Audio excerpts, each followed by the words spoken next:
عبد المحسن بھائی کیسے؟ وعلیکم السلام۔ جی شیخ، آواز صاف ہے؟ بہتر ہے شیخ۔ جی صاحب۔ چلیے، الحمد للہ رب العالمین والصلاة والسلام علی نبینا محمد وعلی آلہ وصحبہ اجمعین، اما بعد۔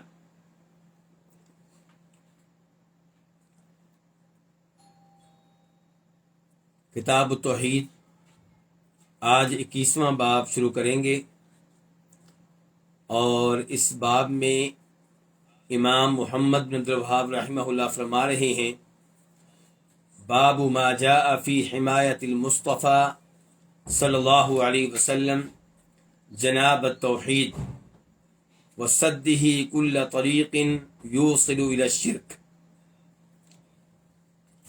باب جو کچھ آیا ہے مصطفیٰ صلی اللہ علیہ وسلم کے، مصطفیٰ صلی اللہ علیہ وسلم کی حفاظت کرنے کے بارے میں، آپ کی طرف سے حفاظت کرنے کے بارے میں۔ کس چیز کی حفاظت؟ جناب توحیدی، توحید کی جانب کی، گوشہ توحید کی، وصدہ، اور آپ کی طرف سے بند کر دینے کے بارے میں، کل طریق، ہر اس راستے کو، یوصل الی الشرک، جو شرک تک پہنچائے۔ اس باب کا خلاصہ کیا ہوا کہ نبی علیہ الصلوۃ والسلام نے توحید کی حفاظت کی ہے، اور ہر اس راستے کو بند کیا ہے جو کدھر لے کر جائے؟ شرک کی طرف لے کر جائے۔ المصطفیٰ، المصطفیٰ کا معنی کیا ہوتا ہے؟ المصطفیٰ وہ جسے چن لیا گیا، جسے منتخب کر لیا گیا، جسے سلیکٹ کر لیا گیا۔ تو مصطفیٰ یہ لقب ہے کس کا؟ نبی کریم صلی اللہ علیہ وسلم کا۔ آپ علیہ الصلوۃ والسلام مصطفیٰ ہیں، اللہ نے آپ کو لوگوں میں سے چن لیا ہے، اور آپ کس قدر چنے ہوئے ہیں اس کا اندازہ آپ ایک حدیث سے کر سکتے ہیں، اور اس حدیث کو امام مسلم رحمہ اللہ روایت کرتے ہیں۔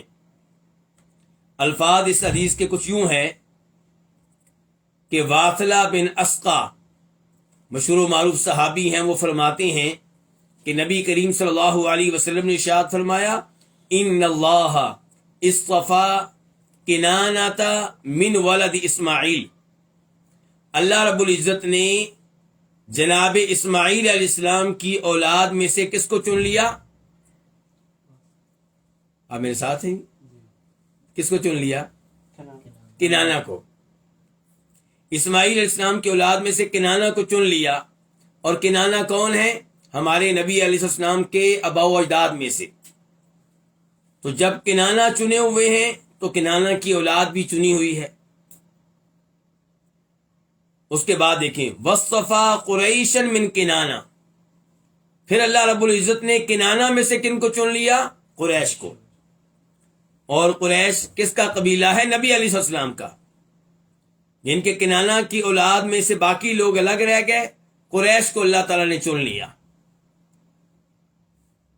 وصطفیٰ من قریش بنی ہاشم، اور قریش میں سے اللہ تعالیٰ نے چن لیا کن کو؟ بنو ہاشم کو۔ اور نبی علیہ السلام قریش میں سے کن میں سے ہیں؟ بنی ہاشم میں سے۔ بنی ہاشم، جناب علی کون ہے؟ بنی ہاشم میں سے۔ عبداللہ ابن عباس کون ہے؟ بنی ہاشم میں سے۔ تو یہ لوگ بنی ہاشم میں سے ہیں۔ وصطفانی من بنی ہاشم، اور مجھے اللہ تعالی نے چن لیا پھر بنو ہاشم میں سے۔ تو نبی علیہ الصلوۃ والسلام بنو ہاشم میں سے چنے ہوئے ہیں۔ بنو ہاشم میں کئی لوگ ہیں، ان میں سے سب سے افضل کون ہیں؟ نبی علیہ الصلوۃ والسلام۔ اور خود بنو ہاشم قریش میں سے سب سے افضل ہیں، اور قریش کنانہ میں سے سب سے افضل ہیں، اور کنانہ جو ہیں اسماعیل علیہ السلام کی اولاد میں سے سب سے افضل ہیں۔ اس کا مطلب یہ ہے کہ نبی علیہ الصلوۃ والسلام ہر لحاظ سے اللہ کے منتخب کردہ ہیں، ہر لحاظ سے اللہ تعالیٰ کے پیارے ہیں، ہر لحاظ سے اللہ تعالیٰ کے محبوب ہیں۔ تو آپ کا لقب ہے مصطفیٰ۔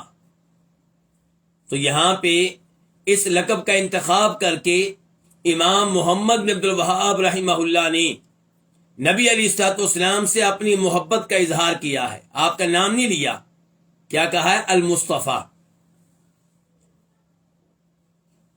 اور آپ کو شاید یہ بھی معلوم ہوگا کہ امام صاحب کی سیرت نبوی پہ باقاعدہ کتاب ہے. یہ وضاحتیں میں کیوں کر رہا ہوں؟ کیونکہ کئی لوگ امام صاحب کو بدنام کرتے ہیں کہ یہ نبی علیہ الصلوۃ والسلام سے محبت نہیں کرتے تھے. مسئلہ یہ ہے کہ جو بھی توحید بیان کرے لوگ سمجھتے ہیں کہ یہ محبت نہیں کرتا. کن سے؟ انبیاء کرام سے، صحابہ کرام سے، اولیاء کرام سے. کیونکہ اس نے منع کرنا ہے ان کی عبادت سے، اس نے روکنا ہے ان کے بارے میں غلو سے، اس نے روکنا ہے ان کے بارے میں ادب و احترام کرتے ہوئے ہاتھ سے آگے بڑھنے کو. اور لوگ فتویٰ لگا دیں گے کہ یہ کیا ہے؟ گستاخ ہے، توہین کرنے والا ہے. جبکہ صحیح بات یہ ہے کہ انبیاء کرام علیہم السلام سے محبت کی جائے گی، لیکن محبت میں غلو نہیں کیا جائے گا. اور محبت میں غلو سے خود اللہ کے رسول نے منع کیا ہے. صحابہ کرام اس سے روکتے تھے. باب ما جاء فی حمایت المصطفیٰ. حمایہ کا معنی کیا ہے؟ حما یحمی، حمایہ حفاظت کرنا، بچانا، روکنا. جناب توحید، جناب کا معنی کیا ہے؟ جانب. جناب توحید، توحید کی جانب، توحید کی جہت، گوشہ توحید. وصدہ، صد یصد بند کر دینا. کل طریق، ہر راستے کو، یوصلو جو پہنچائے، جو لے کر جائے کس کی طرف؟ شرک کی طرف. تو اب باب کیا ہوا؟ پھر ایک دفعہ مفہوم بتا دوں کہ اس باب میں تذکرہ ہوگا ان نصوص کا، ان احادیث کا جو آئی ہیں نبی علیہ الصلوۃ والسلام کے گوشہ توحید کی حفاظت کرنے کے بارے میں. نبی علیہ الصلوۃ والسلام کی طرف سے گوشہ توحید کی حفاظت کرنے کے بارے میں جو احادیث آئی ہیں، جو روایات آئی ہیں، ان کے بارے میں یہ باب ہے. نمبر 2، وصدہ، آپ کے بند کر دینے کے بارے میں، ہر اس راستے کو جو شرک کی طرف پہنچاتا ہے. تو شرک کے راستے کون بند کرتے رہے ہیں؟ نبی کریم صلی اللہ علیہ وسلم. اور آج اگر ہم شرک کے راستے بند کرنے کی کوشش کرتے ہیں تو لوگ کہتے ہیں کہ تم بڑا تشدد کرتے ہو، بڑی سختی کرتے ہو، بڑے فتوے لگاتے ہو. اچھا، یہ باب نمبر کون سا ہے جو ابھی ہم پڑھ رہے ہیں؟ باب نمبر 21. ذرا باب نمبر 65 دیکھیے اپنی اپنی کتابوں میں. آخری باب سے پہلا باب دیکھیے ذرا.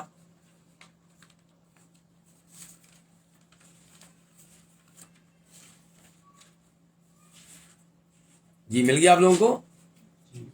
آخری باب سے پہلا باب، باب نمبر 65. میں پڑھتا ہوں. باب ما جاء فی حمایت النبی صلی اللہ علیہ وسلم حمت توحیدی.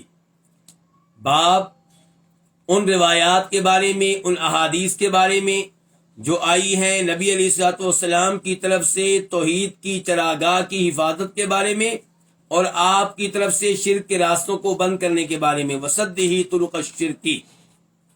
سوال میرا یہ ہے کہ بظاہر تو باب نمبر 21 اور 65 ایک ہی لگ رہی ہیں، تو یہ تکرار کیوں؟ کیا کتاب کے مؤلف بھول گئے؟ کیا ان سے سہو ہو گیا؟ نہیں، ایسا نہیں ہے. سیاق و سباق سے آپ باب نمبر 21 کو سمجھیں تو آپ کو پتا چلے گا کہ باب نمبر 21 میں جو آج ہم پڑھ رہے ہیں بیان ہوگا نبی علیہ الصلوۃ والسلام کی طرف سے توحید کی چراگاہ کی حفاظت کے بارے میں، گوشہ توحید کی حفاظت کے بارے میں، قبر کے مسئلے میں. خاص طور پہ یہ باب خاص ہے، اور وہ باب نمبر 65 کیا؟ وہ عام ہے. باب نمبر 21 کیا؟ خاص. یعنی کہ قبروں میں غلو کے تعلق سے جو نصوص آئی ہیں، قبروں کے تعلق سے آپ نے توحید کی حفاظت جو کی ہے اس بارے میں یہ باب ہے. قبروں کے بارے میں غلو سے منع کرتے رہے، غلو سے روکتے رہے. قبروں سے غلو سے روک کر آپ نے کیسے توحید کی حفاظت کی، آپ نے کیسے شرک کے راستوں کو بند کیا. یہ ہے باب نمبر 21. اور باب نمبر 65 کیا ہوگا؟ اس میں ہر لحاظ سے آپ کا توحید کی حفاظت کرنا، ان تمام امور سے روک کر جو شرک کا سبب بن سکتے ہیں. اور باب نمبر 21 میں قبر کے تعلق سے وہ نصوص جن کے ذریعے آپ نے توحید کی حفاظت کی، جن کے ذریعے آپ نے شرک کے راستوں کو بند کیا. اچھا، یہ تعلق ہو گیا باب نمبر 21 کا اور باب نمبر 65 کا. اچھا، اب سوال پیدا ہوگا کہ باب نمبر اس 21 کا پچھلے باب سے کیا تعلق ہے؟ پچھلا باب کیا تھا؟ باب نمبر 20، باب ما جاء ان الغلو فی قبور الصالحین یصیرها اوثانا تعبد من دون اللہ، کہ صالحین اولیاء کی قبروں کے بارے میں غلو کرنا، حد سے آگے نکل جانا، یہ ان قبروں کو کیا بنا دیتا ہے؟ یہ غلو ان قبروں کو بت بنا دیتا ہے جن کی اللہ کے علاوہ عبادت کی جاتی ہے. تو تعلق یہ ہوگا کہ وہ باب بھی قبروں کے غلو کے بارے میں ہے اور یہ باب بھی قبروں کے غلو کے بارے میں ہے. لیکن یہاں پہ ایک اور انداز سے گفتگو کی گئی ہے. یہاں پہ بتایا گیا ہے کہ کیسے کیسے نبی علیہ الصلوۃ والسلام نے قبروں کے غلو سے منع کر کے گوشہ توحید کی حفاظت کی ہے، چراگاہ توحید کی حفاظت کی ہے، باغ توحید کی حفاظت کی ہے.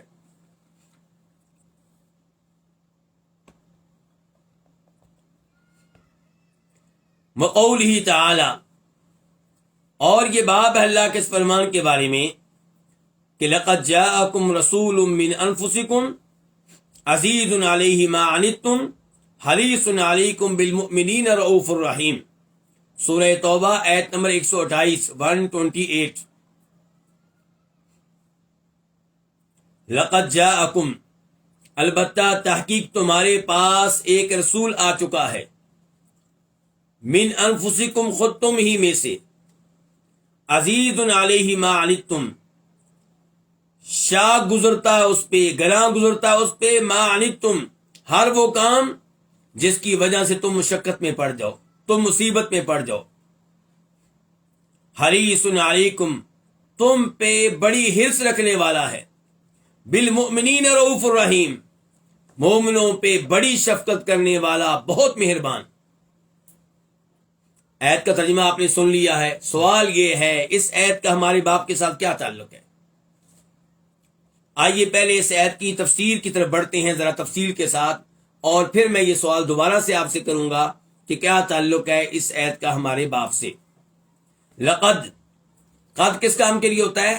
تاکید کے لیے، اور لام بھی تاکید کے لیے، اور ایسے لام سے پہلے قسم ہوتی ہے جو محذوف ہوتی ہے. تو گویا کہ یہاں پہ 3 طرح کی تاکید آئی ہے.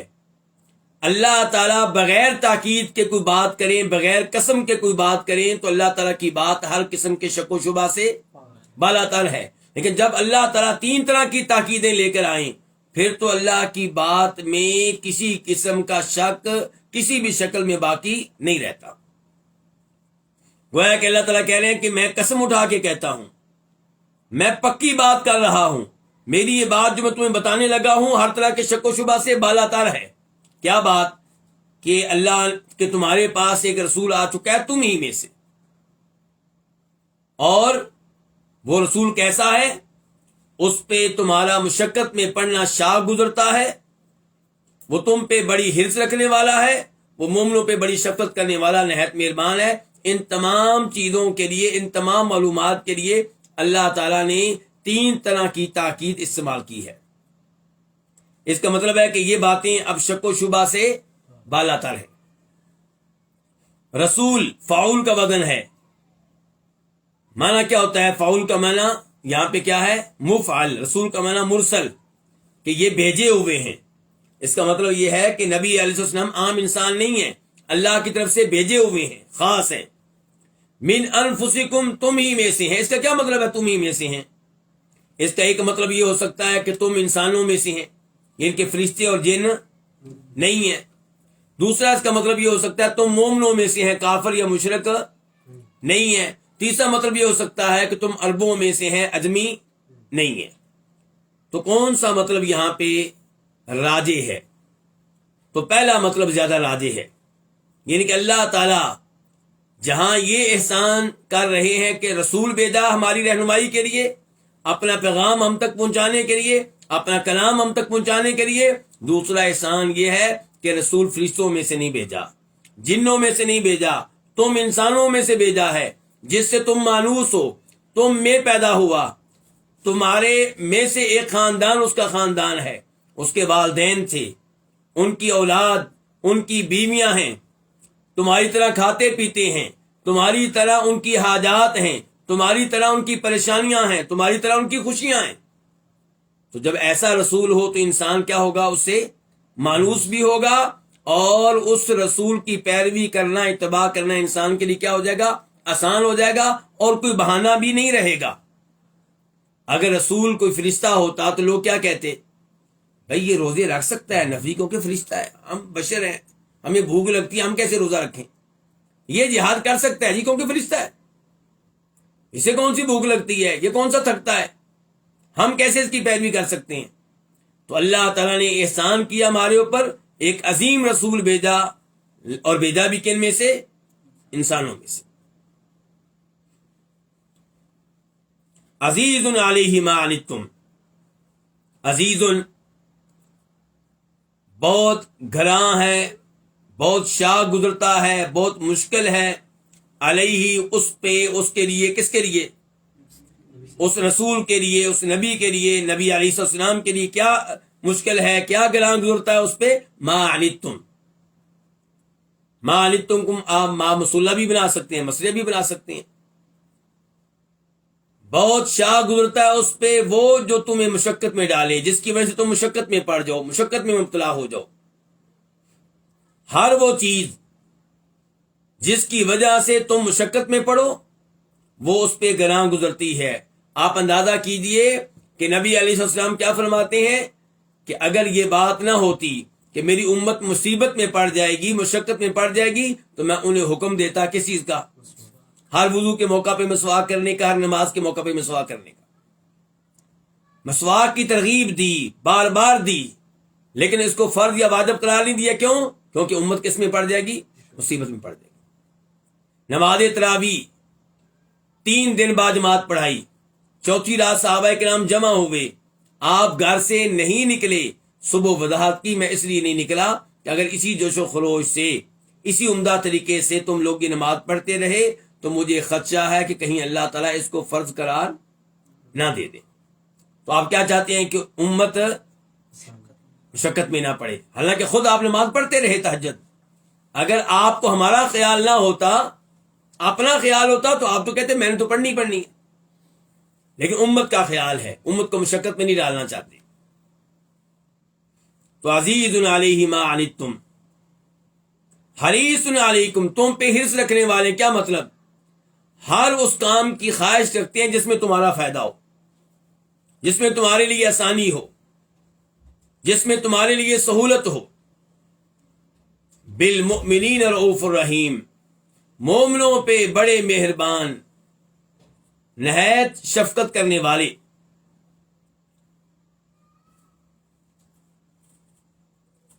لو جی، میں اس آیت کی تفسیر تقریباً کر چکا، اب آپ نے بتانا ہے اس آیت کا کیا تعلق ہے ہمارے باب سے۔ اس آیت کا تعلق ہمارے باب سے 2 طرح ہے۔ نمبر 1، عزیز علیہ ما عنتم، جس چیز سے لوگ مصیبت میں پڑیں، مشقت میں پڑیں، وہ آپ پہ گراں گزرتی ہے، آپ کے لیے بڑی مشکل ہے۔ اور شرک میں اگر امت واقع ہو جائے تو امت کو کہاں داخل کیا جائے گا؟ جہنم میں۔ قبر میں کیا ملے گا؟ عذاب ملے گا، اللہ کا غضب نازل ہوگا۔ تو یہ چیز آپ کو برداشت نہیں ہے، اس لیے آپ کیا کر رہے ہیں؟ امت کو شرک کی طرف لے جانے والے راستوں سے صبح و شام روکتے ہیں، حتیٰ کہ آپ علیہ الصلوۃ والسلام اس بات کو ناپسند کرتے تھے کہ آپ کی آمد پہ لوگ کھڑے ہوں۔ کیوں؟ کیونکہ یہ راستہ، یہ حد سے آگے بڑھنا، یہ کل کو شرک میں مبتلا کر سکتا ہے۔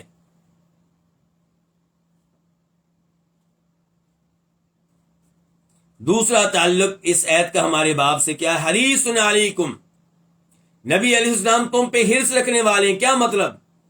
آپ کی کوشش رہتی ہے کہ تمہارا کوئی فائدہ ہو جائے، تمہیں کوئی سہولت مل جائے۔ چنانچہ آپ کی حرص میں سے ایک حرص یہ ہے کہ امت توحید پہ رہے، تاکہ امت کہاں پہنچے؟ جنت میں۔ تاکہ امت قبر میں جائے تو وہاں پہ نور ہو، روشنی ہو، قبر ان کے لیے کشادہ ہو۔ تو اس سے پتا چلا کہ اس آیت کا ہمارے باپ کے ساتھ تعلق ہلکا ہے کہ گہرا ہے؟ گہرا ہے.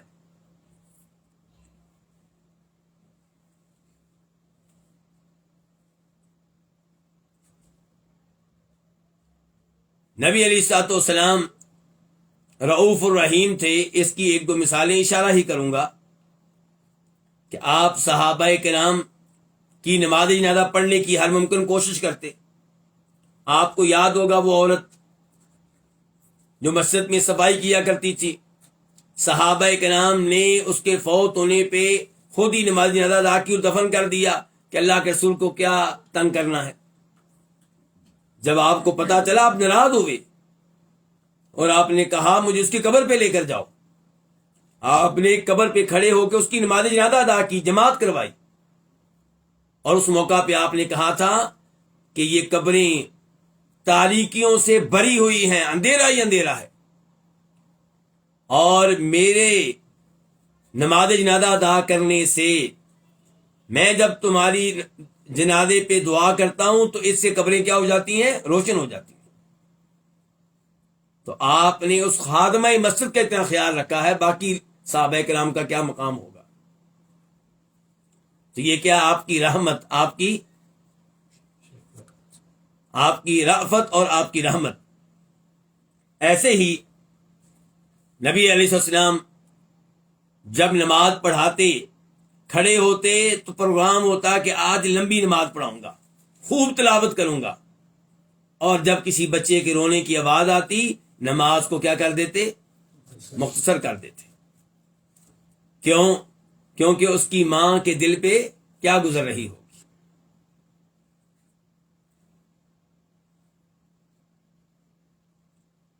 اس کے بعد امام محمد بن عبد الوہاب رحمہ اللہ حدیث لے کر آئے ہیں. عن ابی ہریرہ رضی اللہ عنہ قال، روایت ہے جناب ابو ہریرہ رضی اللہ تعالی عنہ سے، قال، انہوں نے کہا، قال رسول اللہ صلی اللہ علیہ وسلم، کہ رسول اللہ صلی اللہ علیہ وسلم نے فرمایا، لا تجعلوا بیوتکم قبورا، اپنے گھروں کو قبریں نہ بناؤ، ولا تجعلوا قبری عیدا، اور میری قبر کو عید نہ بناؤ، وصلوا علیہ، اور میرے اوپر درود پڑھو، فإن صلاتکم تبلغنی، بے شک تمہارا درود مجھ تک پہنچ جائے گا، حیث کنتم، جہاں بھی تم ہوگے. رواہ ابو داود باسناد حسن، اس حدیث کو روایت کیا امام ابو داود نے حسن سند کے ساتھ. ورواۃہ ثقات، اور اس حدیث کے راوی کیا ہیں؟ ثقہ ہیں، قابل اعتماد ہیں، قابل اعتبار ہیں. پہلے تو ابو داؤد شریف میں اس حدیث کا نمبر 2042 2042. دوسرے نمبر پہ اس حدیث کو حسن قرار دیا ہے امام ابن القیم نے، امام ابن عبد الہادی نے، امام ابن حجر نے، اور اس کو صحیح قرار دیا امام نووی نے، شیخ البانی رحمہ اللہ نے.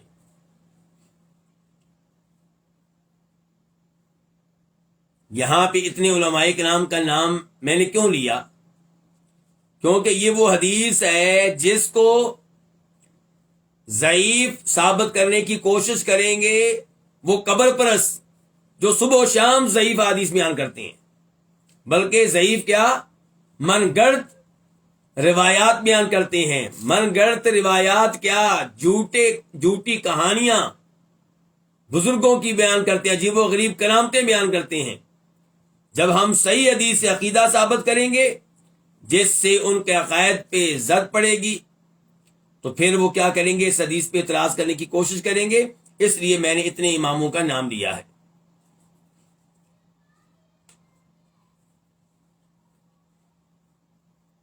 تو آئیے اب اس حدیث پہ غور کرتے ہیں، بہت عظیم حدیث ہے. پہلا جملہ کیا تھا کہ اپنے گھروں کو قبریں نہ بناؤ. اس کا کیا مطلب ہے؟ اس کا سب سے پہلا مطلب یہ ہے کہ اپنے گھروں میں قبریں نہ بناؤ. بالکل صحیح ہے، گھر میں قبر نہیں بنانی چاہیے. کیوں؟ گھر میں قبر بنائیں گے تو پھر آپ اس قبر کے پاس کیسے عبادت کر سکیں گے؟ کیونکہ قبر کو سجدہ گاہ بنانے کی اجازت نہیں ہے. گھر میں قبر بنائیں گے تو اس کے پاس بیٹھ کے آپ تلاوت کیسے کر سکیں گے؟ گھر میں قبر بنائیں گے تو قبر والے کو شدید نقصان ہوگا۔ کیا نقصان ہوگا؟ آپ اندازہ کریں، آپ کے دادا، آپ کے پردادا، اور پردادا کے اوپر کیا ہوتے ہیں جی؟ لکڑ دادا، اور لکڑ دادا کے اوپر پتہ نہیں اب کون سے دادا ہیں۔ بہرحال آپ اپنی جو آپ کے باؤ اجداد ہیں ان کے نمبر 5 پہ، نمبر 6 پہ، نمبر 7 پہ، نمبر 8 پہ چلے جائیں، آپ نے شاید ان کے لیے کبھی دعا نہ کی ہو۔ عام دعا تو آپ کرتے ہوں گے، یا اللہ میرے بڑوں کو معاف کر دے، لیکن نام لے کے شاید کبھی آپ نے دعا نہ کی ہو۔ اب اگر ان کی قبر آپ کے گھر میں ہو تو آپ نے تو دعا نہیں کرنی خاص طور پہ، کیونکہ وہ قبریں آپ کے لیے معمول بن جائیں گی۔ لیکن اگر وہ قبر ہوگی قبرستان میں تو روزانہ اس قبرستان کی زیارت کے لیے 10 لوگ، 15، 20، 50، 100 آئیں گے۔ جو بھی آئے گا قبرستان میں داخل ہونے کی دعا پڑے گا جو نبی علیہ السلام نے بتائی ہے، اور وہ دعا قبرستان میں ہر آدمی کے لیے ہوگی، آپ کے اس دادا پردادا کے لیے بھی ہوگی، آپ کی دادی پردادی کے لیے بھی ہوگی، جو بھی اس قبرستان میں ہے اس کے لیے ہوگی۔ اور یہ اس شکل میں کہ اگر وہ صرف قبرستان میں داخل ہونے کی دعا پڑے، ورنہ کئی لوگ قبرستان میں داخل ہو کے باقاعدہ ہاتھ اٹھا کے سب کے لیے دعائیں کرتے ہیں۔ تو کیا فائدہ جی آپ کی میت کا کہ اسے گھر میں دفن کیا جائے کہ قبرستان میں؟ قبرستان میں دفن کیا جائے تاکہ صبح و شام اس کے لیے دعائیں ہوں۔ اور خوش نصیب ہیں وہ لوگ جن کو بقی قبرستان میں دفن ہونے کے لیے جگہ مل جائے، جہاں کثرت کے ساتھ لوگ جاتے ہیں زیارت کے لیے، اور دعائے قبرستان بھی پڑھتے ہیں، اور سب لوگوں کے لیے مغفرت کی دعا بھی کرتے ہیں۔ اگرچہ ان چیزوں کا فائدہ اسی کو ہے جو توحید پہ، اسلام پہ اور ایمان پہ فوت ہو۔ جو کفر و شرک پہ فوت ہوا اسے کوئی بھی دعا، کوئی بھی شفاعت فائدہ نہیں دے سکے گی۔ تو پہلا جملہ کیا جی؟ اپنے گھروں کو قبریں نہ بناؤ۔ اس سے پہلا مسئلہ ہم نے کیا اخذ کیا کہ گھروں میں قبریں نہیں بنانی چاہیے۔ دوسرا مطلب یہ ہے کہ گھروں میں تلاوت کیا کرو، تلاوت نہ کر کے اپنے گھر کو قبرستان نہ بناؤ، یعنی کہ قبرستان تلاوت کی جگہ نہیں ہے، گھروں میں تلاوت کیا کرو۔ یہ مطلب کہاں سے لیا جی آپ نے؟ اس کے لیے مسلم شریف کی حدیث ہے، نمبر ہے اس کا 780 فرمایا نبی کریم صلی اللہ علیہ وسلم نے، لا تجعلوا بیوتکم مقابر، اپنے گھروں کو قبرستان نہ بناؤ، قبریں نہ بناؤ۔ ان الشیطان ینفر من البیت الذی تقرأ فیہ سورۃ البقرہ، بے شک شیطان اس گھر سے بھاگ جاتا ہے، نکل جاتا ہے جس گھر میں تلاوت کی جائے کس کی؟ اچھا غور کیجیے، آپ کیا کہہ رہے ہیں؟ اپنے گھروں کو قبرستان نہ بناؤ، شیطان اس گھر سے نکل جاتا ہے جس میں سورہ بقرہ پڑھی جائے۔ اس کا مطلب یہ ہے کہ گھروں کو قبرستان نہ بناؤ، گھروں کو تلاوت کے ذریعے آباد کرو۔ قبرستان وہ مقامات ہے جہاں تلاوت نہیں کی جاتی، جہاں تلاوت کرنا درست نہیں ہوگا۔ اپنے گھروں کو قبرستان نہ بناؤ، ان کو تلاوت کر کے آباد کرو تاکہ اللہ کی رحمتیں، برکتیں نازل ہوں، تاکہ شیاطین آپ کے گھروں سے بھاگیں، ورنہ بعد میں آپ کہیں گے جی جادو ہو گیا اس کو، یہ ہو گیا وہ ہو گیا۔ اور یہاں پہ بڑی اہم بات آپ نے کی ہے کہ گھروں میں سورہ بقرہ کی تلاوت کرتے رہیں۔ آج لوگ پوچھتے ہیں، ابھی چند دن پہلے کسی بھائی نے مجھ سے سوال کیا کہ نیا گھر ہے تو اس میں شفٹ ہونا ہے، تو اس گھر کی خیر و برکت کے لیے کیا کچھ کیا جائے؟ تو میں نے کہا کچھ بھی نہیں کرنا، کرنا کیا ہے؟ جب آپ اس گھر میں پہلی بار داخل ہوں گے، بلکہ جب بھی داخل ہوں گے، ہر آدمی داخل ہوتے وقت کیا پڑھے گا؟ بسم اللہ۔ تو بسم اللہ پڑھیں گے تو رب کی رحمتیں شروع ہو گئی، رب کی برکتیں نازل ہونا شروع ہو گئی۔ بسم اللہ پڑھنے سے شیطان کا آپ کے گھر میں داخل ہونا بند ہو گیا، اس کو رہائش نہیں ملے گی آپ کے گھر میں۔ پھر اس گھر میں بطور مسلمان آپ 5 وقت کی نمازیں پڑھیں گے، آپ کی عورتیں گھر میں نمازیں پڑھیں گی، آپ مرد حضرات بھی سنتے پڑھیں گے، وطر پڑھیں گے، اشراق کی نماز پڑھیں گے۔ تو نمازیں پڑھنے سے گھر میں اللہ کی رحمتیں برکتیں نازل ہوں گی. پھر اس گھر میں تلاوت کی جائے گی، عورتیں بھی کریں گی، مرد بھی کریں گے، بچے بھی کریں گے، تو اللہ کی رحمتیں برکتیں نازل ہوتی رہیں گی. تو اس لیے جو گھر دین کا پابند ہے اس کو یہ ٹینشن نہیں لینی چاہیے کہ ہم گھر میں شفٹ ہو رہے ہیں، لوگ تو جناب قرآن خوانی کرتے ہیں اور ہم کچھ کیے بغیر ہی جا رہے ہیں. بھئی آپ خیر کے اوپر ہیں، آپ درست راستے کے اوپر ہیں، آپ بدعات سے بچے ہوئے ہیں. اچھا، اس جملے کا تیسرا مطلب کیا ہوا؟ تیسرا مطلب یہ ہوا کہ اپنے گھروں میں نماز پڑھا کرو، اپنے گھروں کو قبرستان نہ بناؤ. یہ مطلب ہم نے کہاں سے لیا؟ صحیح ابن حبان، اور اس روایت کو شیخ البانی رحمہ اللہ نے صحیح قرار دیا ہے. الفاظ کیا ہیں کہ لا تتخذوا بیوتکم مقابر صلوا فیہا، اپنے گھروں کو قبرستان نہ بناؤ، اپنے گھروں میں کیا کرو؟ نماز پڑھو. تو پہلے جملے کا مطلب پھر یہ نکلا کہ گھروں میں قبریں نہیں بنانی، گھروں میں تلاوت کرنی ہے، تلاوت نہ کر کے انہیں قبرستان نہیں بنانا، گھر میں نمازیں پڑھنی ہیں، گھر میں نمازیں نہ پڑھ کے انہیں قبرستان نہیں بنانا. وَلَا تَجْعَلُوا قَبْرِي عِيدًا، اور میری قبر کو عید نہ بنانا. اپنے گھروں کو قبریں نہ بنانا اور میری قبر کو عید نہ بنانا. آپ کو اندیشہ تھا، آپ کو خطرہ تھا کہ ممکن ہے کہ لوگ آپ کی قبر کو عید بنا لیں. اچھا، عید عادہ یعود سے ہے، لوٹنا، بار بار آنا. تو آپ کی قبر کو عید بنانا یہ کیسے ہوگا؟ کیونکہ عید کب آتی ہے؟ عید آتی ہے ہر رمضان مہینے کے بعد، یکم شوال کو عید منائی جاتی. کون سی عید؟ عید الفطر. دوسرے نمبر پہ عید منائی جاتی ہے کب؟ ذی الحجہ کی 10 تاریخ کو. یہ دن پکے ہیں یا تبدیل ہوتے رہتے ہیں؟ یہ تاریخیں پکی ہیں. تو گویا کہ اس جشن کا، اس تہوار کا، اس امر کا تکرار ہوتا ہے، باقاعدگی کے ساتھ یہ کام کیا جاتا ہے. تو اگر کوئی نبی علیہ الصلوۃ والسلام کی قبر کے بارے میں یہ عہد کر لے کہ میں نے ہر عید الفطر مدینہ میں کرنی ہے اور عید کے دن میں نے آپ کی قبر کے پاس آ کے درود و سلام پڑھنا ہے، تو یہ آپ کی قبر کو کیا بنانا ہے؟ عید بنانا ہے. اور آپ یہ نہ سمجھیں کہ میری مثال فرضی ہے، ایسے لوگ موجود ہیں جو یہ کام کرتے ہیں. آپ نے دیکھا نہیں کہ مسجد نبوی میں عید کے دن کتنا رش ہوتا ہے نبی علیہ السلام کی قبر پہ سلام پڑھنے کے لیے عید کے دن. کئی لوگ یہ عہد کرتے ہیں کہ ہم نے ہر جمعہ کے دن آپ کی قبر پہ آ کے کیا پڑھنا ہے؟ درود و سلام پڑھنا ہے، زیارت کرنی ہے آپ کی قبر کی. کئی لوگوں نے یہ عہد کیا ہوتا ہے کہ ہم نے ہر فجر کی نماز کے بعد یہ کام کرنا ہے. کئی لوگوں نے عہد کیا ہوتا ہے کہ ہم نے 5 نمازوں کے بعد یہ کام کرنا ہے. تو یہ آپ کی قبر کو کیا بنانا ہے؟ عید بنانا ہے. تو آپ نے فرمایا میری قبر کو عید نہ بناؤ. اچھا، تو کیا پھر آپ کی قبر کی زیارت کی اجازت نہیں ہے؟ میں یہ کہنا چاہتا ہوں نہیں، بالکل یہ غلط بات ہوگی، یہ مفہوم نہیں ہے. جب عام قبروں کی زیارت کرنی چاہیے، اسلام ترغیب دیتا ہے، تو آپ کی قبر کی زیارت بدرجہ اولا کرنی چاہیے، لیکن عید نہ بنائیں. آپ کی قبر کی زیارت کرنا اور چیز ہے، آپ کی قبر کو عید بنانا اور چیز ہے.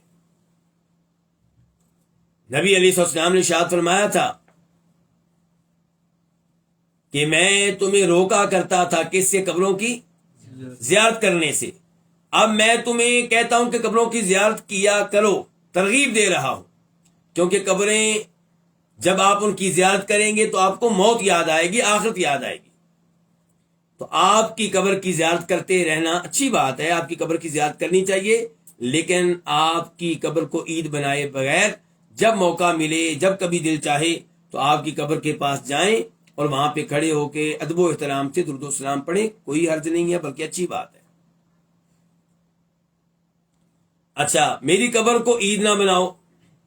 سوال پیدا ہوا کہ آپ کی قبر کو عید نہ بنائیں تو پھر درود و سلام کیسے پڑھیں؟ ایک طرف قرآن کا حکم ہے کیا؟ یا ایھا الذین آمنوا صلوا علیہ وسلموا تسلیما، اے ایمان والو نبی علیہ السلام پہ درود بھی پڑھو، سلام بھی پڑھو. تو آپ کہہ رہے ہیں وصلوا علیہ، درود پڑھنے سے میں نہیں روک رہا، درود میرے اوپر پڑھتے رہو. فإن صلاتکم، بے شک تمہارا درود، تبلغنی، مجھ تک پہنچ جائے گا، حیث کنتم، تم جہاں بھی ہوگے. جہاں سے بھی تم درود پڑھو گے وہ درود مجھ تک پہنچ جائے گا. غور کیجئے گا، آپ کیا کہہ رہے ہیں؟ پہنچ جائے گا یا میں سن لوں گا؟ پہنچ جائے گا. آپ نے یہ نہیں کہا کہ تمہارا درود میں سن لوں گا تم جہاں سے بھی پڑھو گے، اور یہ بھی نہیں کہا کہ اگر مدینہ میں آ کے پڑھو گے، میری قبر کے پاس کھڑے ہو کے پڑھو گے تو میں خود سن لوں گا. نہیں، عام آپ نے اصول بتایا ہے کہ تمہارا درود مجھ تک پہنچے گا، تم جدھر سے بھی پڑھو گے پہنچے گا. تو اس سے بھی پتا چلا کہ ہمارا درود آپ تک پہنچتا ہے، ہمارا درود آپ کے سامنے پیش کیا جاتا ہے.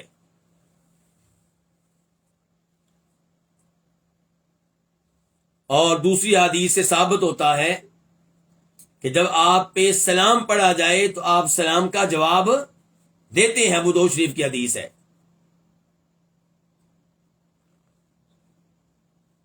لوگ ہم سے سوال کرتے ہیں کہ اگر نبی علیہ الصلوۃ والسلام سنتے نہیں ہیں، حاضر ناظر نہیں ہیں، تو آپ پہ درود پڑھتے ہوئے آپ کو مخاطب کیوں کرتے ہو؟ سلام پڑھتے ہوئے آپ کو مخاطب کیوں کرتے ہو؟ تو یہ ہے اس کا جواب. ہم کہتے ہیں السلام علیکم ایھا النبی، اے نبی آپ پہ سلام ہو، اے نبی آپ پہ درود ہو، کیونکہ ہمیں پتا ہے کہ ہمارا سلام، ہمارا درود آپ تک پہنچتا ہے، ہمارا میسج آپ تک پہنچتا ہے، اس لیے ہم مخاطب کرتے ہیں. اس لیے مخاطب نہیں کرتے کہ آپ حاضر ناظر ہیں، موجود ہیں، ہمیں دیکھ رہے ہیں، ہماری بات سن رہے ہیں، اس لیے نہیں.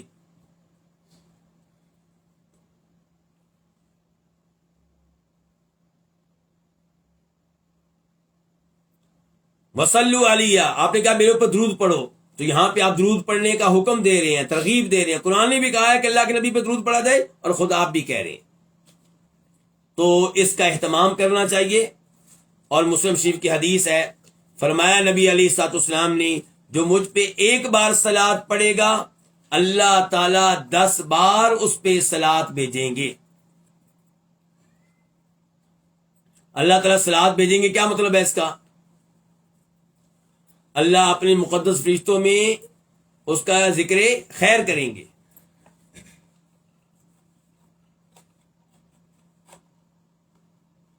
اور یہاں پہ اسی حدیث کی مناسبت سے ایک اور حدیث آپ کے سامنے رکھ دوں، نسائی شریف کی، نمبر ہے اس کا 1282 1282.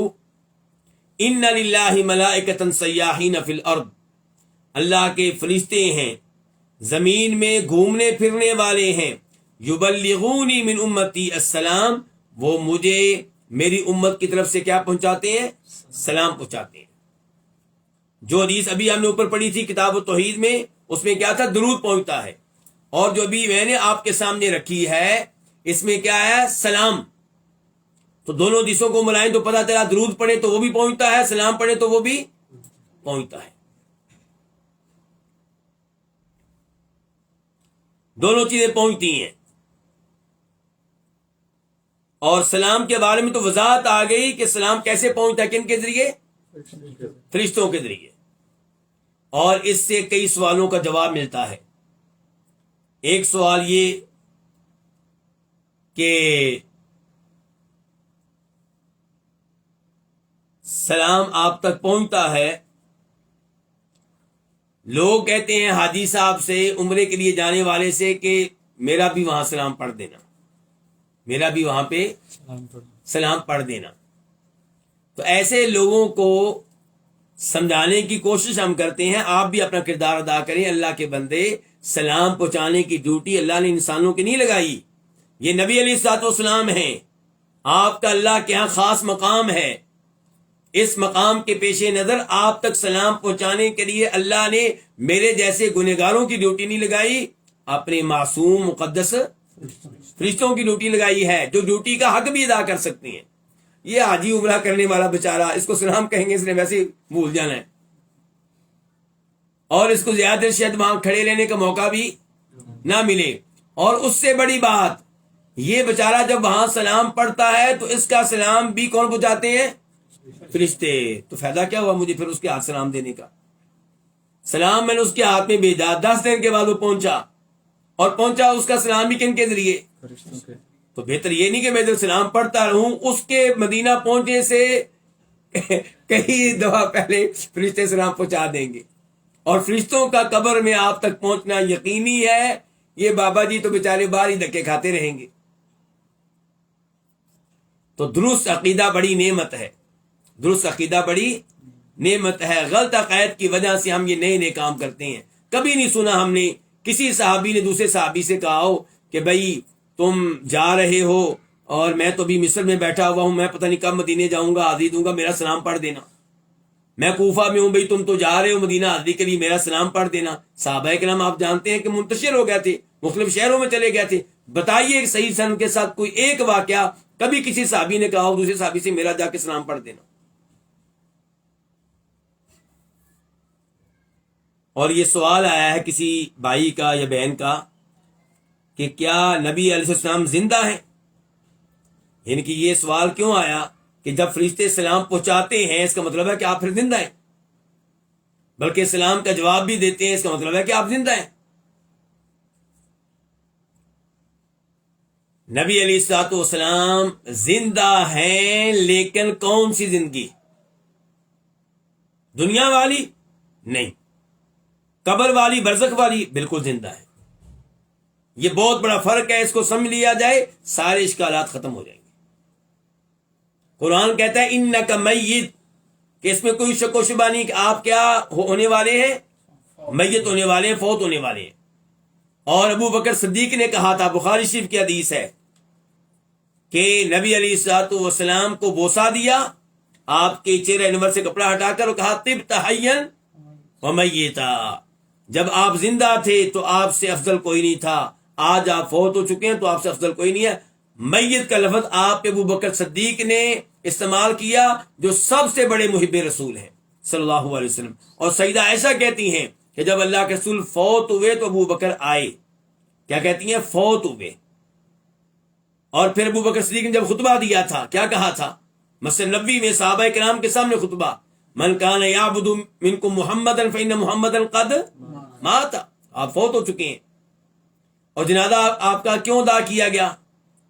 صحابہ کرام نے آپ کی نماز جنازہ ادا کی تھی کہ نہیں کی تھی؟ کیا کی جاتی آپ لوگوں کا؟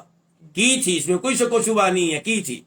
البتہ ایک امام کے پیچھے آپ کی نماز جنازہ ادا نہیں کی گئی، لیکن نماز جنازہ ادا کی گئی ہے، اور اس میں کوئی شک و شبہ نہیں ہے۔ اور آپ کی قبر بنائی گئی، بالکل بنائی گئی۔ آپ کو اس میں دفن کیا گیا، بالکل کیا گیا، مٹی آپ کے اوپر ڈالی گئی۔ یہ سارے کام کیوں ہوئے؟ کیونکہ آپ فوت ہو چکے ہیں۔ ابو بکر صدیق آپ کے بعد خلیفہ کیوں بنے؟ کیونکہ آپ فوت ہو چکے ہیں۔ البتہ قبر والی زندگی آپ کو حاصل ہے، لیکن وہ قبر والی زندگی ہے۔ دنیا میں جب ہم باتیں کرتے ہیں وہ دنیا کی زندگی کے لحاظ سے باتیں کرتے ہیں کہ یہ بچہ پیدا ہو گیا، کیا مطلب اس کو دنیا کی زندگی مل گئی۔ یہ فوت ہو گیا، مراد یہ کہ دنیا کی زندگی گزار کے چلا گیا۔ قبر میں وہ ایک نیا جہان ہے، وہ اس کے اپنے معاملات ہیں۔ تو قبر کی زندگی حاصل ہے آپ علیہ الصلوۃ والسلام کو، اور آپ کی زندگی سب سے اعلیٰ، مقدس، محترم، اور یہ زندگی حاصل ہے فرعون کو بھی۔ کیونکہ فرعون زندہ ہے کہ فوت ہو چکا ہے؟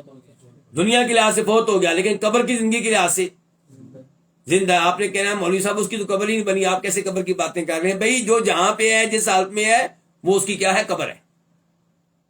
اچھا، اب قرآن بتاتا ہے کہ اس کو عذاب آج کل دیا جا رہا ہے، آج کل النار یعرضون علیہا غدوا، صبح و شام فرعون، آل فرعون کو آگ کے سامنے پیش کیا جا رہا ہے۔ تو بھئی وہ تو مردہ ہے، اس کو کیا محسوس ہوتا ہوگا؟ ایسے ہی صبح و شام اس کو آگ کے سامنے پیش کرتے ہیں، اس کو محسوس تو نہیں ہوتا ہوگا کیونکہ وہ تو مر چکا۔ کیوں جی، کیا کیجیے جی آپ کا پھر؟ نہیں، اس کو عذاب ہو رہا ہے، تکلیف ہوتی ہے، وہ تڑپتا ہوگا۔ کیوں؟ اس لیے کہ وہ زندہ ہے، لیکن زندگی کون سی؟ برزخ والی۔ تو انبیاء کرام کو زندگی حاصل ہے اعلیٰ، نعمتوں والی، ہر عیب سے پاک، ہر تکلیف سے پاک، اور کافروں کو بھی زندگی حاصل ہے، لیکن بدترین زندگی، عذاب والی زندگی۔ اور ویسے بھی آپ جانتے ہیں کہ قبر میں سوال و جواب ہوتے ہیں جی، فرشتے آ کے گفتگو کرتے ہیں، تو وہ کس سے کر رہے ہیں؟ زندہ سے، لیکن زندہ کس جہان کا؟ ان کے جہان کا، برزخ کے جہان کا، قبر کے جہان کا، ہمارے جہان کا نہیں۔ ابن حبان کی صحیح حدیث ہے کہ جب قبر میں فرشتے آتے ہیں تو وقت کون سا ہوتا ہے؟ جیسے سورج غروب ہونے والا ہو. تو اگر مومن روح ہو تو وہ فرشتوں سے کہتی ہے بھی پہلے مجھے نماز پڑھنے دو. اللہ اکبر. یہ کون کہے گا مجھے نماز پڑھنے دو جو دنیا میں نماز اور جو دنیا میں نہیں پڑھتا؟ یہ خاک کہے گا وہاں پہ. اللہ کا شکر ادا کریں کہ آپ نماز ادا کرتے ہیں. اللہ سے توفیق مانگیں کہ اللہ پوری زندگی ہمیں نماز پڑھنے کی توفیق دے اور قبول فرمائے. تو فرشتے اسے کہتے ہیں انکا ستفعل، کہ تجھے نماز پڑھنے کا موقع دیا جائے گا. تو یہ گفتگو کرنے والا، یہ نماز جو پڑھے گا، یہ زندگی ہے کہ موت ہے؟ جی زندگی ہے، لیکن کس جہان کی؟ برزخ کے جہان کی. ہم ان پہ انکار کرتے ہیں جو کہتے ہیں کہ انبیاء کرام کو قبر میں کون سی زندگی حاصل ہے؟ دنیا والی. اور نعوذ باللہ آپ کی بیویاں آپ کے سامنے پیش کی جاتی ہیں. یہ بہت ہی غلط عقیدہ ہے.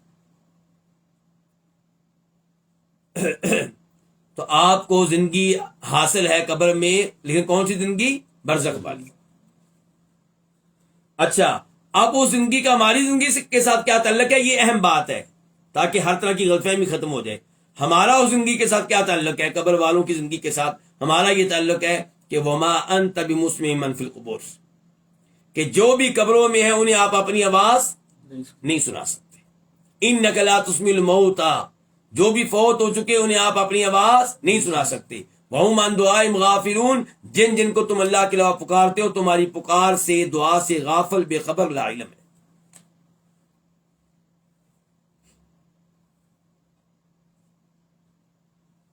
اس کے بعد امام صاحب کہتے ہیں وعن علی بن الحسین رضی اللہ عنہما، علی بن حسین سے روایت ہے. یہ علی بن حسین کون ہے جی؟ یہ امیر المؤمنین جناب علی کے کیا لگے؟ پوتے. جناب حسین کے کیا لگے؟ بیٹے. اور یہ ہیں جو واقعہ کربلا مقام پہ موجود تھے لیکن بیمار تھے، اس لیے ان کو کسی نے کچھ نہیں کہا، یہ محفوظ رہے، یہ زندہ بچ گئے. اور ان کو باقی عورتوں کے ساتھ یزید کے پاس لے جایا گیا اور یزید نے ان لوگوں کا بڑا احترام کیا، ان کی بڑی عزت کی، ان کی بڑی مہمان نوازی کی، اور پھر ان کو مکمل پروٹوکول دیتے ہوئے مدینہ بھیج دیا. اور زین العابدین سے کہا تھا میرے لائق کوئی خدمت ہو، کبھی ضرورت پڑے آپ نے مجھ سے رابطہ کرنا ہے، آپ کی خدمت کو میں اپنے لیے اعزاز سمجھوں گا. زین العابدین ان کا لقب ہے. اللہ کی بہت عبادت کرتے تھے، بہت نیک انسان تھے. تو ان سے روایت ہے کہ انہ رأى رجلا، انہوں نے ایک آدمی کو دیکھا، یجیء جو آتا ہے، الی فرجۃ کانت عند قبر النبی صلی اللہ علیہ وسلم، وہ آتا ہے الی فرجۃ، ایک سوراخ کی طرف. یہ سوراخ کدھر ہے؟ نبی علیہ السلام کی قبر کے پاس. فیدخل فیہا، تو وہ داخل ہوتا ہے، فیہا اس میں، کس میں؟ اس سوراخ میں. فیدعو، تو وہاں آ کے کیا کرتا ہے؟ دعا کرتا ہے. دعا کس سے کرتا ہوگا؟ اللہ تعالیٰ سے. اس زمانے میں یہ ممکن نہیں ہے کہ کوئی نبی علیہ السلام سے دعا کرتا ہو. وہاں پہ آ کے دعا کرتا ہوگا کس سے؟ اللہ تعالیٰ سے. فنہاہ، تو زین العابدین نے اس کو اس کام سے روک دیا. سعودی حکومت نے روکا جی؟ کس نے روکا ہے؟ زین العابدین نے. یہ آل بیت کے دشمن ہیں یا خود آل بیت میں سے ہیں؟ خود آل بیت میں سے. انہوں نے اس کو روک دیا. وقال، اور کہا، دلیل دی روکنے کی، کیوں روک رہا ہوں. کہا الا احدثکم حدیثا، کیا میں تمہیں ایک ایسی حدیث نہ بتاؤں، سمعتہ من ابی، جسے میں نے سنا تھا اپنے والد سے. والد کون؟ حسین رضی اللہ تعالی عنہ. اور کیا کہا؟ کیا میں تم لوگوں کو نہ بتاؤں؟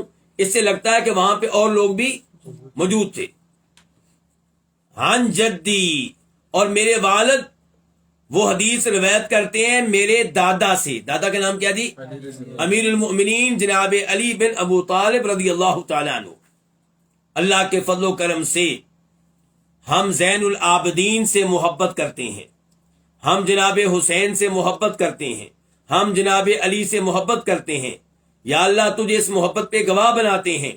یا اللہ اس محبت پہ تجھ سے اجر و ثواب کی امید رکھتے ہیں، یا اللہ ہمیں ان میں شامل فرمانا جو روز قیامت ان کا دیدار کر سکیں گے، ان کی معیت میں رہ سکیں گے، بلکہ ہم نبی علیہ الصلوۃ والسلام سے محبت کرتے ہیں، شیخین سے ابو بکر و عمر سے محبت کرتے ہیں، جناب عثمان سے محبت کرتے ہیں، یا اللہ اگرچہ ہمارے اعمال ان کے مقابلے میں کچھ بھی نہیں ہے، لیکن اس سچی محبت کی وجہ سے روز قیامت ہمیں ان کی معیت میں رکھنا۔ تو امیر المومن جناب علی روایت کرتے ہیں کس سے؟ عن رسول اللہ صلی اللہ علیہ وسلم، رسول اللہ صلی اللہ علیہ وسلم سے، قال کہ آپ نے فرمایا لا تتخذوا قبری عیدا، میری قبر کو عید نہ بنانا۔ تو آپ اس آدمی سے کیا کہہ رہے ہیں کہ تم اس انداز سے بار بار آتے ہو، تم نبی علیہ السلام کی قبر کو کیا بنا رہے ہو؟ عید بنا رہے ہو۔ تو آپ نے کہا تھا میری قبر کو عید نہ بنانا، ولا بیوتکم قبورا، اور اپنے گھروں کو قبریں نہ بنانا، فإن تسلیمکم، بے شک تمہارا سلام، یبلغنی، مجھ تک پہنچ جائے گا، این کنتم، تم جہاں کہیں بھی ہوئے۔ تو پیغام دیا ہے زین العابدین نے اس آدمی کو، تم کس تکلف میں پڑے ہوئے ہو، بار بار آتے ہو، قبر کو عید بنا رہے ہو، اور تم کہو گے جی میں سلام پڑھنے آتا ہوں، تو سلام جہاں سے بھی پڑھو گے اللہ کے رسول تک پہنچ جائے گا۔ اس سے کیا پتا چلا کہ آپ کی قبر کے پاس کھڑے ہو کے سلام پڑھنا یا کسی اور جگہ سے سلام پڑھنا، دونوں کیا ہے؟ ایک ہے، برابر ہے۔ ابھی میں ایک اور روایت آپ کے سامنے پیش کرتا ہوں، پہلے میں اس کو مکمل کر لوں۔ رواہ فی المختارہ، اس کو روایت کیا ہے امام ضیاء مقدسی نے اپنی کتاب الاحادیث المختارہ میں، سلیکٹڈ احادیث، منتخب احادیث، یہ ان کی کتاب کا نام ہے المختارہ۔ اور اس حدیث کو دیگر کئی ائمہ حدیث نے روایت کیا ہے، امام ابن ابی شیبہ نے روایت کیا ہے، امام بخاری نے اپنی تاریخ میں روایت کیا ہے، اور امام سخاوی نے اس کو حسن درجے کی قرار دیا ہے، شیخ البانی نے اس کو صحیح قرار دیا ہے۔ شیخ البانی کی مشہور و معروف کتاب ہے احکام الجنائز، اس کا صفحہ نمبر 281 آپ دیکھ لیں، وہاں پہ آپ کو یہ روایت ملے گی، دیگر بڑی قیمتی معلومات آپ کو وہاں سے ملیں گی۔ چنانچہ میں وہاں سے ایک روایت آپ کے سامنے ابھی رکھتا ہوں کہ سہیل بن ابی سہیل روایت کرتے ہیں کہ مجھے دیکھا حسن بن علی نے۔ ہاں جی، یہ کون ہے؟ یہ بھی جناب علی کے پوتے، لیکن جناب علی کے کس بیٹے کے بیٹے؟ حسن کے۔ اور زین العابدین کس کے بیٹے تھے؟ حسین کے، رضی اللہ تعالی عنہم جمیعا۔ تو کہتے ہیں کہ مجھے حسن بن علی نے دیکھا عند القبری، نبی علیہ السلام کی قبر کے پاس، فنادانی، تو انہوں نے مجھے آواز دی، وہو فی بیتی فاطمہ، جبکہ وہ سیدہ فاطمہ کے گھر میں تھے، یتعشا، رات کا کھانا کھا رہے تھے، فقال، مجھ سے کہنے لگے، ہلم الی العشاء، آؤ میرے ساتھ رات کا کھانا کھاؤ، فقلت، تو میں نے کہا، لا اریدہ، مجھے رغبت نہیں ہے۔ یہ کون کہہ رہے مجھے رغبت نہیں ہے جی؟ سہیل بن ابی سہیل۔ فقال، تو وہ کہنے لگے، کون؟ حسن بن علی۔ اور اسی میں اندازہ کریں جناب حسن نے اپنے بیٹے کا نام کیا رکھا ہوا ہے؟ حسنی۔ تو کہا، مالی رأیتک عند القبری، مجھے کیا ہے کہ میں تمہیں قبر کے پاس دیکھ رہا ہوں۔ عجیب بات دیکھیں آپ، کہ آل بیت ان کی حوصلہ افزائی نہیں کر رہے جو نبی علیہ السلام کی قبر کے پاس بار بار آتے ہیں، بلکہ ان کے اوپر انکار کر رہے ہیں۔ اب یہ دیکھیے، کہتے ہیں کیا وجہ ہے کہ میں تمہیں قبر کے پاس دیکھ رہا ہوں؟ فقلت، میں نے کہا، سلمت علی النبی صلی اللہ علیہ وسلم، میں حاضر ہوا ہوں، نبی علیہ السلام پہ سلام پڑھا ہے، سلام پیش کیا ہے۔ فقال، تو کہنے لگے، کون؟ حسن بن حسن، اذا دخلت المسجد، جب مسجد میں داخل ہونے لگو، فسلم، ادھر ہی سلام پڑھ دیا کرو۔ اور یہ میں اور آپ سب جانتے ہیں مسجد میں داخل ہونے کی دعا کیا ہے جی؟ بسم اللہ والصلاۃ والسلام علی رسول اللہ، اللہم افتح لی ابواب رحمتک، کہ میں اللہ کے نام لے کے مسجد میں داخل ہو رہا ہوں، نبی علیہ السلام پہ درود و سلام پڑھتا ہوں اور دعا کرتا ہوں کہ اللہ میرے لیے اپنی رحمت کے دروازے کھول دے۔ تو کہنے جب مسجد میں داخل ہونے لگو ادھر ہی سلام پڑھ دیا کرو۔ ثم قال، پھر کہنے لگے، کون؟ حسن بن حسن، کہ ان رسول اللہ صلی اللہ علیہ وسلم قال، کہ بے شک رسول اللہ صلی اللہ علیہ وسلم نے فرمایا تھا، لا تتخذوا قبری عیدا، میری قبر کو عید نہ بنانا، ولا تخذوا بیوتکم قبورا، اپنے گھروں کو قبریں نہ بنانا، وصلوا علی، میرے اوپر درود پڑھتے رہنا، فإن صلاتکم تبلغنی حیث ما کنتم، تمہارا درود مجھ تک پہنچ جائے گا تم جہاں سے بھی پڑھو گے۔ لعن اللہ الیہودا، اللہ لعن کرے یہودیوں پہ، اتخذوا قبور انبیاء مساجد، کہ انہوں نے اپنے نبیوں کی قبروں کو مسجدیں بنا لیا تھا۔ آگے سنیے دھیان سے، کیا یہ حدیث ختم ہو گئی، اس کے بعد کہتے ہیں اس آدمی سے، ما انتم ومن بالاندلس الا سوا، تم یہاں پہ آپ کی قبر کے پاس کھڑے ہو کے سلام پڑھنے والے اور اندلس میں بیٹھ کے اللہ کے نبی پہ سلام پڑھنے والا دونوں برابر ہو۔ یہ سعودی حکومت نہیں کہہ رہی، یہ سعودی علماء نہیں کہہ رہے، یہ کوئی وہابی نہیں کہہ رہا، یہ آل بیت کے عظیم فرزند کہہ رہے ہیں۔ تو پھر کیا پتا چلا کہ آپ پہ سلام پڑھنا مدینہ میں بیٹھ کر یا لاہور اسلام آباد میں بیٹھ کر، دلی میں بیٹھ کر، ڈھاکہ میں بیٹھ کر، کابل میں بیٹھ کر، یہ سب کیا ہے؟ برابر۔ کیونکہ سلام کس نے پہنچانا ہے؟ فرشتوں نے پہنچانا ہے۔ اسی لیے ہم کہتے ہیں کہ جب مدینہ میں جائیں تو مسجد نبوی کی زیارت کی نیت سے جائیں، مین مقصود قبر نبوی نہیں مسجد نبوی ہو۔ البتہ یہ دل میں ہو کہ جب مسجد نبوی کی زیارت کے لیے پہنچوں گا تو پھر آپ کی قبر پہ بھی حاضری دوں گا، ادھر بھی سلام پڑھوں گا، اچھی بات ہے، پڑھیں۔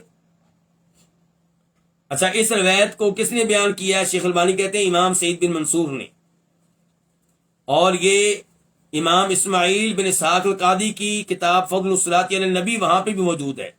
امام ابن ابی شیبہ نے بھی اس کا مختصر حصہ روایت کیا ہے۔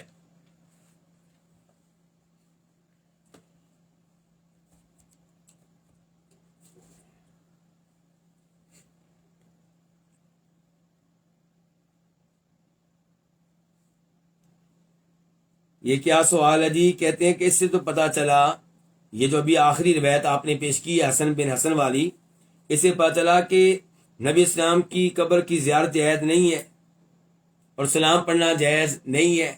نہیں، سلام پڑھنا بھی جائز ہے، قبر کی زیارت کرنا بھی جائز ہے۔ یہ کیوں؟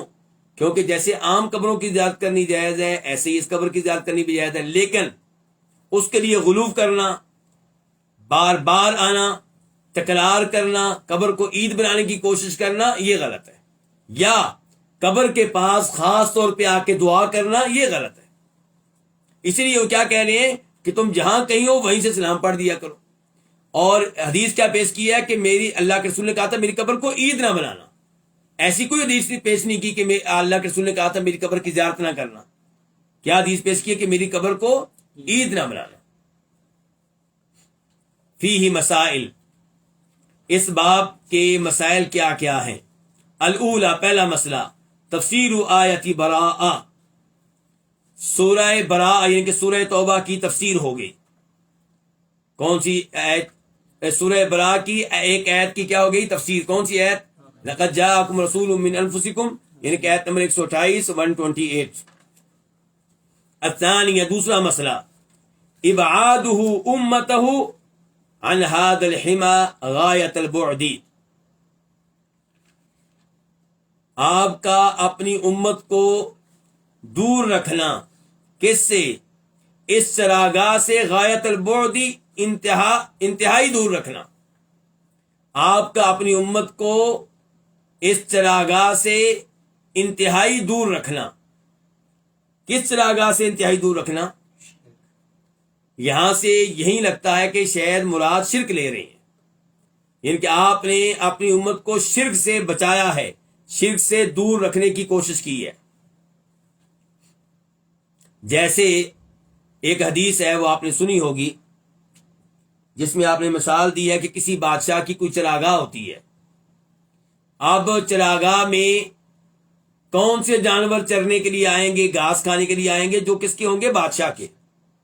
اگر پبلک میں سے کوئی اپنا جانور اس چراگاہ میں لے گیا تو اس کی خیر نہیں ہے، چونکہ بادشاہ کی چراگاہ ہے تو لگتا ہے کہ گردن اس کی اتار دی جائے گی۔ اچھا، کئی لوگ بڑے سیانے بنتے ہیں، وہ کہتے ہیں بھائی بادشاہ کی چراگاہ کے اندر تو نہیں جائیں گے، لیکن بادشاہ کی چراگاہ کے قریب لوگ نہیں جاتے تو باہر بھی بڑا گھاس ہے، تو میں اپنے جانور کم از کم وہاں لے جاتا ہوں۔ تو اب کیا ہوگا؟ ہو سکتا ہے کوئی آپ کی بکری جلدی سے بادشاہ کی چراگاہ میں داخل ہو جائے اور آپ سے سنبھلنے نہ پائے تو پھر آپ کی جان کی خیر نہیں ہے۔ تو اس لیے اللہ کے نبی نے اس حدیث میں کہا تھا کہ اللہ کی حدود جو ہیں وہ اللہ کی کیا ہے؟ چراگاہ۔ جن چیزوں کو اللہ نے حرام قرار دیا وہ اللہ کی کیا ہے؟ چراگاہ۔ تو جو آدمی حرام چیزوں سے دور رہے، بلکہ مشکوک چیزوں سے بھی دور رہے، متشابہ چیزوں سے بھی دور رہے، وہ حرام چیزوں سے بدرجہ اولا دور رہے گا۔ اور جو مشکوک اور متشابہ چیزوں میں داخل ہو یہ سوچ کے کہ یہ کون سی صاف صاف حرام ہے، وہ آسا سا خطرہ ہے کہ کس میں واقع ہو جائے گا؟ حرام میں واقع ہو جائے گا۔ تو یہی صورتحال ہے شرک کے معاملے کی۔ شرک جو ہے اس کے قریب بھی نہیں جانا، شرک نہیں کرنا، بلکہ شرک ایسی چراگاہ ہے کہ اس کے قریب بھی نہیں جانا۔ قریب جائیں گے تو خطرہ یہ ہے کہ آپ شرک میں داخل نہ ہو جائیں۔ تو آپ نے شرک کی طرف لے جانے والے راستوں سے روک دیا ہے، شرک کی طرف لے جانے والے وسائل اور ذرائع سے منع کر دیا ہے۔ الثالثہ ذکر حرصہ علینا ورأفتہ ورحمتہ، تذکرہ آپ کے ہمارے بارے میں حرص رکھنے کا اور ہم پہ آپ کی رأفت و رحمت کا، شفقت و رحمت کا۔ جی ہاں، یہ تذکرہ کس میں ہوا ہے؟ قرآن کی آیت میں ہوا ہے، بالمؤمنین رؤوف الرحیم۔ الرابعہ، چوتھا مسئلہ، نہیہ عن زیارت قبرہ علی وجہ مخصوص مع ان زیارتہ من افضل الاعمال، آپ کا روک دینا مخصوص طریقے کے ساتھ اپنی قبر کی زیارت سے، حالانکہ آپ کی قبر کی زیارت افضل ترین اعمال میں سے ہے۔ امام محمد بن عبد الوہاب رحمہ اللہ کا عقیدہ کیا ہے کہ آپ کی قبر کی زیارت کیا ہے؟ یہ افضل ترین عمل ہے، لیکن مخصوص طریقے سے کریں گے تو اس سے آپ نے منع کیا ہے۔